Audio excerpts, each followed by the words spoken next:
ধন্যবাদ।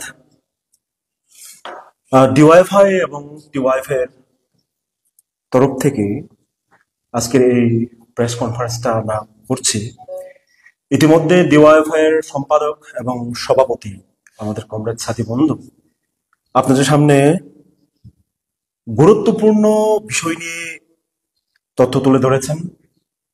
আশা করি আপনারা আপনাদের মাধ্যমে রাজ্যবাসীকে সেটা অবগত করবেন। আমি মূলত দুটো পয়েন্ট নিয়ে আপনাদের সামনে কথা বলতে চাইছি। প্রথমে যে বিষয়টা হচ্ছে, আজকে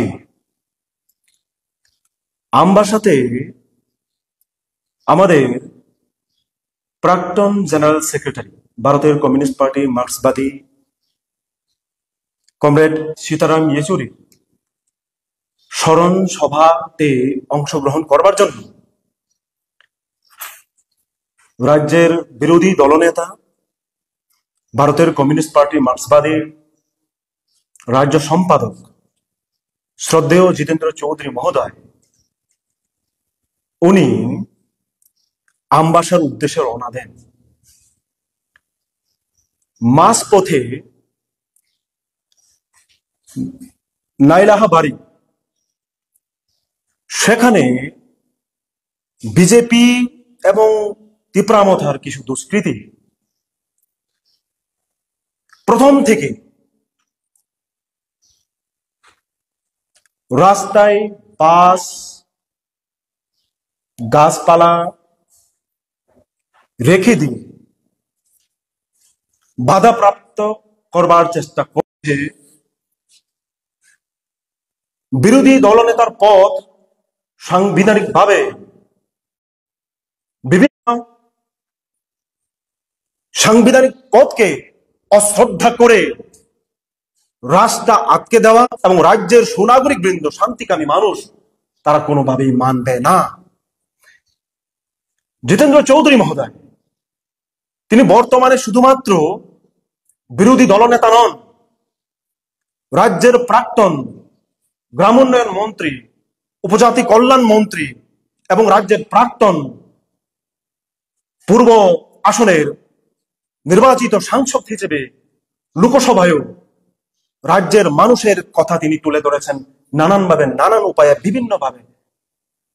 ওনার মতন একজন ব্যক্তিত্বকে এভাবে আক্রমণ করা রাজ্যবাসী কোনোভাবেই সেটা মেনে নেবে না। রাজ্যের সুনাগরিক কোনোভাবেই এটা মেনে নেবে না।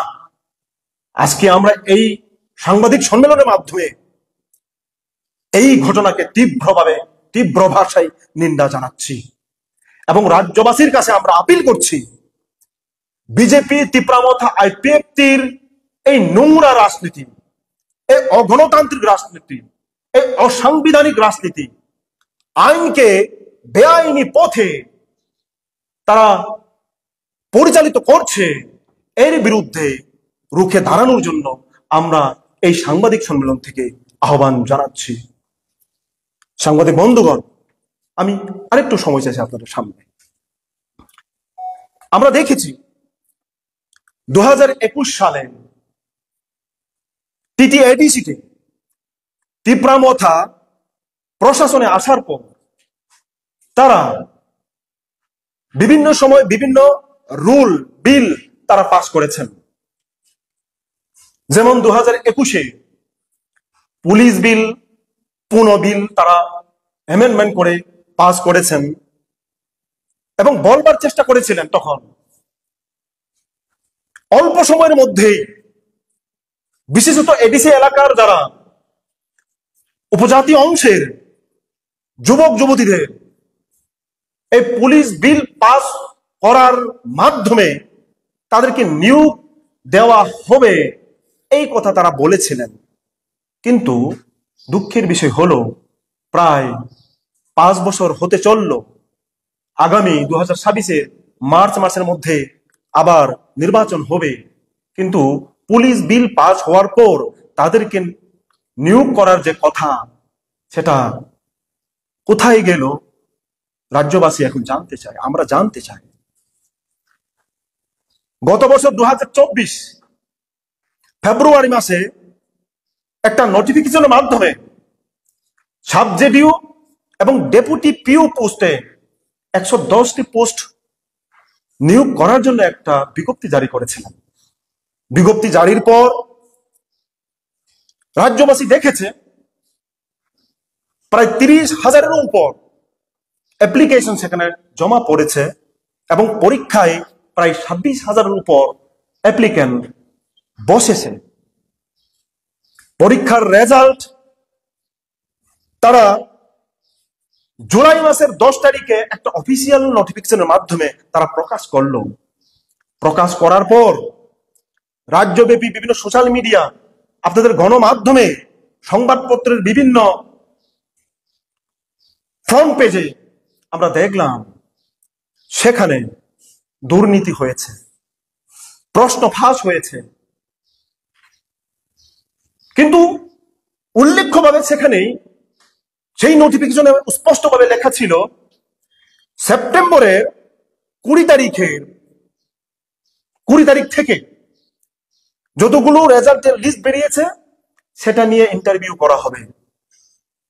আজও পর্যন্ত প্রায় 1 বছর হতে চলল, তার কোনো খোঁজ খবর নেই।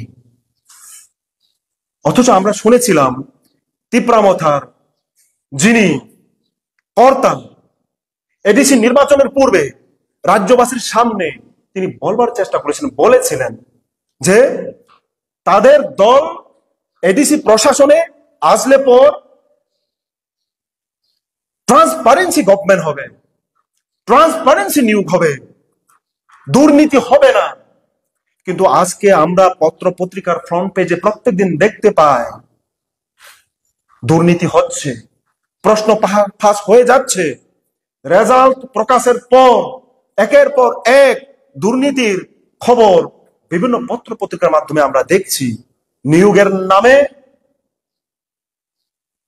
বেনিয়ম চলছে, ইন্টারভিউ নেওয়ার নামে প্রায় 1 বছর হতে চলল, এখনো নিয়োগ হয়নি। আমরা দাবি তুলছি, সময় বেশি নেই, আগামী কিছুদিনের মধ্যে হয়তো নির্বাচনী প্রক্রিয়া শুরু হয়ে যাবে। কবে কখন আপনারা নিয়োগ প্রক্রিয়াটা আবার শুরু করে ইন্টারভিউ নিয়ে 110টি পোস্ট পূরণ করে আপনারা চাকরি নিয়োগ দেবেন, তার সময় রাজ্যবাসীর সামনে স্পষ্ট করুন এবং দ্রুত এর নিয়োগ প্রক্রিয়া সম্পন্ন করার জন্য আমরা দাবি তুলছি। এমনিতে রাজ্যে বেকার সংখ্যা দিনের পর দিন বাড়ছে। রাজ্য এবং এডিসি মিলে 50,000-এর উপর শূন্য পদ পড়ে আছে। না রাজ্য সরকার শূন্য পদ পূরণের জন্য কোনো কাজ করছে, না এডিসি প্রশাসন শূন্য পদ পূরণের জন্য কোনো কিছু প্রক্রিয়া করছে। যা প্রক্রিয়া হচ্ছে সেটাও আটকে যাচ্ছে। কি কারণে? তার স্পষ্ট জবাব রাজ্যবাসী জানতে চায়, যুব সমাজ জানতে চায়, বেকার যুবক যুবতী জানতে চায়। তার স্পষ্ট জবাব রাজ্যবাসীর সামনে তুলে ধরতে হবে।